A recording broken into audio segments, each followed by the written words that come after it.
bawal po ang isang politiko na mamigay ng ayuda na galing po sa DSWD mismo.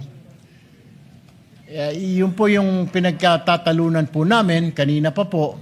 Unfortunately, we end up nothing. When we waited for them, they also waited. Pero meron pong ilan sa kanila na ayaw pong pirmahan ito dahil kailangan pa daw pag-aralan. Hindi ko maintindihan, Ginoong Pangulo, ano pong pag-aaralan doon? Is it because natatakot po sila na finally, after so many years na ginagamit itong AIX na ito para gamitin sa pamumulitika, ititigil ng batas na ito? What is wrong with that, Mr. President? I don't see anything wrong na pagbabawalan ng politiko na mag-distribute ng pondo ng DSWD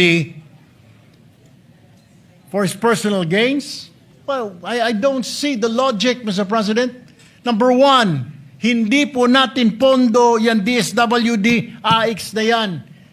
Hindi po dapat ginagamit ng mga politiko yan.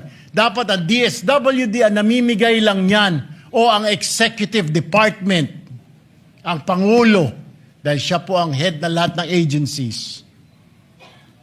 Ito po ang nagiging problema, Ginoong Pangulo. So, nais ko na lamang po siguro pag-usapan po natin sa bicameral conference po ito, BICAM, para ma-ironed out ho itong mga gusot na ito.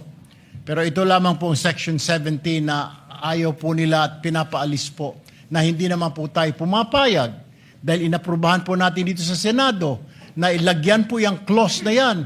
At ginawa na po natin yan last year during our BICAM sa budget. Sinama po natin yung clause na yan na walang politiko ang dapat mamigay ng ayuda. Ginagawa lang po nating batas na ito, Ginoong Pangulo, ayaw po nalang pirmahan, ayaw po nilang aprubahan. Kailangan daw muna nilang pag-aralan. Ano ang pag-aaralan dito, Ginoong Pangulo? What is there to study, to review na yung politiko wala doon sa pamimigay ng ayuda? Dahil mapopoliticize na naman, magagamit na naman sa eleksyon, sasabihin na naman ng taong bayan, political patronage, para ikaw ay sunod-sunuran sa politiko na yan. Kung hindi mo iboto yung politiko na yan, kung hindi ka bobo, hindi ka makakatanggap ng ayuda sa politiko na yan. Matagal na po kasing ginagamit yan eh. Matagal na, Mr. President. It has long been a practice. Ako'y naririnig ko na ho yan na laging ginagamit po yung AIX na yan sa pamumudmod sa mga kababayan natin, ang kapalit po ng kanilang boto. We are trying to stop that tradition or whatever you want to call it, trying to stop that practice na wag nang magamit ang AIX ng mga politiko. Bagkos dapat ibigay na lang sa mahihirap, Mr. President.